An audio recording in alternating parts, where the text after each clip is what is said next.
I'll be presenting today about the pathophysiology of coronavirus disease, this COVID-19. I'll also be explaining about the available drug targets which have been researched recently. So let's start with the actual structure of COVID-19. So I'll not tell you about the symptoms and then how the diagnosis happens, how the person gets infected, everything, because we all know that actually. I'll directly jump into the structure of the coronavirus. So, is it visible? Is it clear? Yes, Sharath, continue. Yeah. So, this COVID-19 is a lipid bilayer virus. So, you can see here there is spike glycoprotein that we'll call it as S, and then the red color one is hemagglutinin acetylsterase glycoprotein, and then these are the membrane glycoprotein that we'll call it as M, and then small envelope glycoprotein that we'll call it as E, and then it contains the RNA, which is 32 kb length, that is the largest in when compared to other virus, and then the nucleocapsid phosphoprotein, the dots which you can see on the RNA here, that is called the nucleocapsid phosphoprotein, that we'll call it as N. So I'll explain the fusion uh, part first. So this is the viral membrane, lipid bilayer. This is the host cell membrane. Okay, this is the receptor to which the virus glycoprotein binds. This is the virus glycoprotein or the spike, which I said earlier. Yes, this is the yes. Okay, so there is a knife you can see here. No, this knife is called a host cell protease, also called as the TMPRSS2, that is transmembrane protease serine 2, which is encoded by TMPRSS2 gene. So this protease cleaves the S protein, that is spike protein, into S2 and S1. So S2 is the this is S2 actually, okay, and this is S1. This part is S1. The one which binds to the receptor is S1. This is S2, that is fusion peptide. Fusion peptide is S2. So when this S1 interacts with this receptor only, the next process happens. So this host cell protease is one of the major enzyme which is responsible for the binding or cleavage of this spike. So research uh, has been done on this enzyme also, where this drug, that is camostat mesylate, has been used against this or targeting this enzyme, which was currently approved in Japan to treat pancreatic inflammation. So this drug had this effect also. It inhibited the enzyme. So this is one option. And then this interaction between the spike S1 with the receptor can also be inhibited with the use of monoclonal antibodies. That antibody can bind to the receptor and inhibit the spike binding. And also anti-S2 inhibitors. As I said, fusion peptide inhibitors can also be used. These monoclonal antibodies I want to specify. There is one company called as Celltrion, which has screened about 300 monoclonal antibodies, in which they said that 38 were potent, and then in those 38, 14 were powerful, that is more potent than these in these 38. So they are trying to manufacture it in a mass production. So they also specified about something called as antibody cocktail, where they use two or three antibodies together to treat. So this is one option in this. Again, this is one of the targets in to treat COVID-19. So as I said, when the S1 binds to this receptor, this S2, that is fusion peptide, mediates membrane transfusion. That is, it connects the viral membrane to the host cell membrane. Then the endocytosis happens, that is viral entry into the host cell. So this receptor, as I was telling, the host receptor, what is this receptor? So that is ACE2 receptor. As we all know, angiotensin converting enzyme 2 is the main receptor here. this has a strong binding affinity. S1 has a strong binding affinity to ACE2 receptors. This is highly with this receptor, that is ACE2 receptor, is highly expressed in type 2 alveolar cells. This is not like specific to only alveolar cells. It is present in cardiac, renal, and intestinal cells also, even endothelial cells. But the disease is more prominent in alveolar cells because the other non-pulmonary regions, the receptor is not so highly expressed as in type 2 alveolar cells. So after this binding is responsible for the cell entry of the virus, and then this receptor is down regulated after binding, so this might cause severe lung injury. And then this was the study which was done in mice. And then there is one more drug target here, that is hesperidin. It is a natural flavonoid which is present in citrus fruit peel. So there is one more company which is extracting the hesperidin from the citrus fruit peel, waste citrus fruit peel, and manufacturing the flavonoid. Uh, this will inhibit the binding of S1 to S2 receptor, thereby inhibiting the fusion of those membranes and virus entry into the cell. There is also one more thing called as soluble ACE2. This angiotensin converting to enzyme 2, this uh, can be bound to this spike. Thereby, the S1 doesn't get bound to the receptor.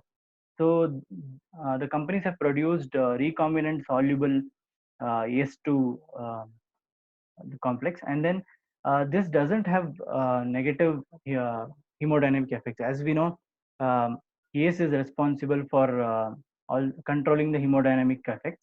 Um, in this, the recombinant soluble ACE2 has T half of 10 hours, onset of 30 minutes, and duration of 24 hours. And then I'll just explain how the AC is responsible in this case. So as we all know, in the RAS pathway, angiotensin 1 is converted to angiotensin 2 with the help of the enzyme ACE. This is a vasoconstrictor, as we know, where we'll be giving ACE inhibitors and ARBs to inhibit this ACE enzyme so that angiotensin 2 is not produced, which causes vasoconstriction. Um, Angiotensin 2 gets converted to angiotensin 1 to 7, which is a vasodilator with the help of the enzyme ACE2. This is a counterbalance to ACE. So if there is more angiotensin 2, this counteracts that and reduces the amount of angiotensin 2 by converting it to angiotensin 1 to 7, which is a vasodilator. Why there was a question as why patients who are taking AC inhibitors and ARBs are more prone to COVID infection, because these drugs upregulate the ACE2 expression. So more amount of ACE2 receptors, more spike binding to that receptor, and more virus entry, more infection. Um, this is the basic entry. So when we see the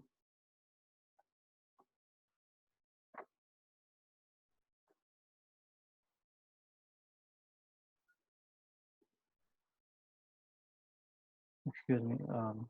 Okay. Um,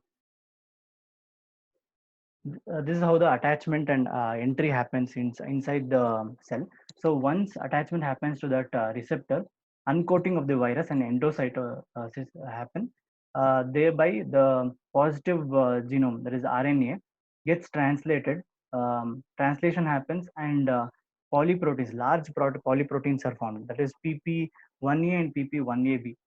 So these polyproteins are responsible for processing this RNA-dependent RNA polymerase, helicase, and non-specific proteins 3, 4, 6.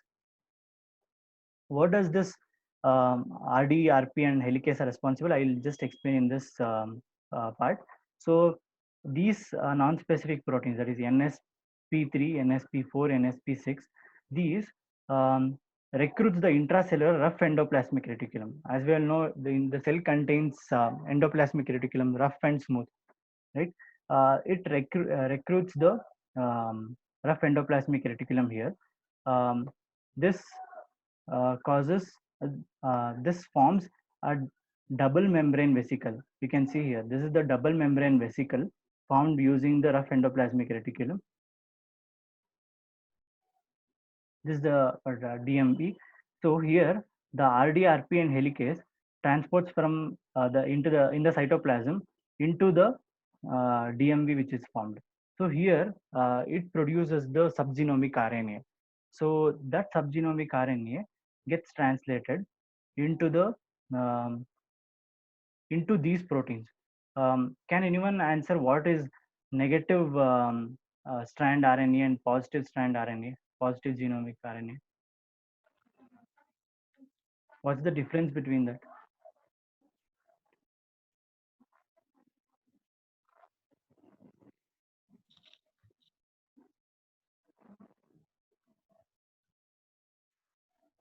So should I tell?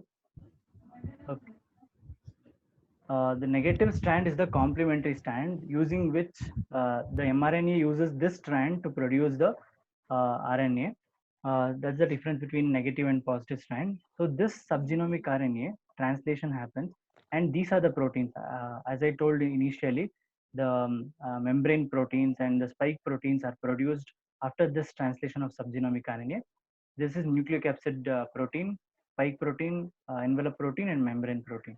So in this, these three proteins, that is spike, envelope, and membrane proteins, are folded in the endoplasmic reticulum, inserted and folded in the endoplasmic reticulum, and are transported to the endoplasmic reticulum Golgi intermediate compartment. So this compartment you would have seen in HIV pathophysiology also. Uh, this proteins are transported here.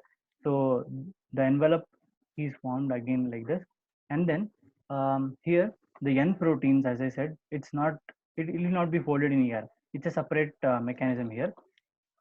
This genomic RNA, this is the RNA formed. Okay, the RNA which is in the cytoplasm, this nucleocapsid protein binds to this, and nucleocapsid protein is formed like this. Okay, RNA plus nucleocapsid protein.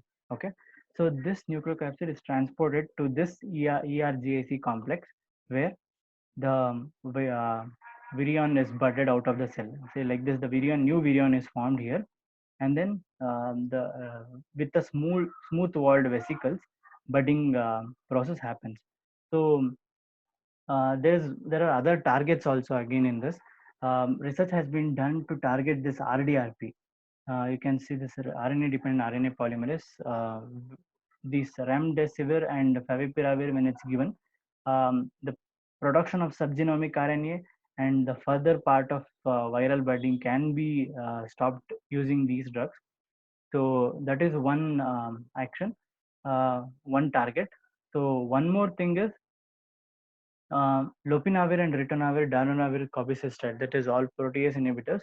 Uh, as we know, in HIV, these drugs are used to reduce the new virions to be formed. That can also be used. That research also has been done on this. And then one more thing which we all are aware of is the chloroquine use. So this chloroquine mechanism is in this actually. It increases the pH of in lysosome of host cell. So what it does after this is this inhibits the hydrolytic activity of protease enzymes, so required for the processing of glycoprotein. So when we give chloroquine, the glycoprotein which is responsible for entry into the cell is not produced optimally. So uh, this this is also one of the drug target here. So as we know, as I said, once the RNA enters into the cell, what happens? So the body doesn't keep quiet after this. So the first thing what the body does is, see, these are the antigens. These circles are the antigens. As we know, macrophages, endothelial cells, epithelial cells, all recruits all this, and then it presents it to the antigen presenting cells. So, and then cytokines are also formed in this process. These APCs, that is antigen presenting cells, will induce the cellular immunity. So here you can see this APC are presenting the antigen, the red color one here, with an MHC class 2 complex. So the T cell um, grabs it, and then it starts producing CD4 T cell and CD8 T cells. These CD4 T cells also produce cytokine. So in this also, as you can see, the antigens here, the red color ones. In here also, the T helper cells with the antigens activate the B cells, and these produce plasma cells producing antibodies against the antigen. And then memory cells are produced, memory B cells against the antigen. Humoral immunity kicks in. So after this, one of the major thing happened, that is cytokine storm. Here also you can see cytokines, right? Cytokines here it's produced, here it's produced.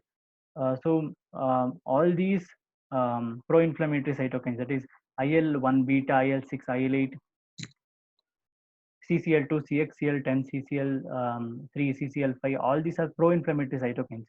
So these many cytokines are produced, which results in immune-related respiratory damage, that is uh, leading to or resulting in ARDS for the patient. So again, as I said, the antibodies which will be produced here, plasma cells, as I told, antibodies will be produced. No? So those two are IgM and IgG. So IgM disappear at the end of week 12. So we can't expect IgM to be responsible for a more protective role. IgG stays for a long time. So this is presumed to be having a more protective role in COVID-19, which is specific to S and N specific antibodies, spike and nucleocapsid antibodies. So one more thing in this is here, as you can see, the DMV, that is double membrane vesicle, as I told, which is produced from the rough endoplasmic reticulum, lacks something called as PRR, that is pattern regulating receptors. So if there is any pattern which is happening frequently, the body recognizes it and produces this receptor, so that these kind of non-specific vesicles are not formed in the body. So as this DMV lacks PRR, we can't expect the body to suppress this. And then this, as this PRR is absent, the host detection of RNA, which is formed or which is in the cytoplasm, is avoided. And then one more thing is the gene expression related to antigen presenting cells, that is down regulated here. So the APC cells, antigen presenting cells, will be reduced, the amount of APC produced. So there is we can expect the immune evasion to be destroyed because of the all these mechanisms. So avoiding of host detection of RNA and gene expression of antigen presenting cells, as it is down regulated. There is again question of here lies the treatment doubts actually, because even if we give the treatment, the body is not recognizing or doing anything, activating the immune system. So any treatment which is being targeted is again getting wasted. So this is one thing. Um, um, these are all the drug targets we can expect. So when we see the pathophysiology of any disease, we will get many parts or many targets for studying. So this should be something uh, scientists have recognized some drug targets. So if we study many drug targets, again, like inhibiting many of the enzymes or many of the parts in this pathophysiology itself, we might get many drugs, or we might get many treatment options to treat the COVID-19 disease. So by this, I'll end the presentation of this disease. Okay, very good job, Sir. And as you said rightly, to understand the treatment, to know what drug you should use, you should know the pathophysiology. Like we know for HIV, we know the pathophysiology, and different at different steps we use different types of antivirals. So good. We had never heard of some of the information here, like ACE2 and the interaction between the ACE1 drug and the ACE2 receptor. All those things. Really nice updated latest information. Thanks for that, updating us. Anybody have any specific question? Can ask with the Sarath.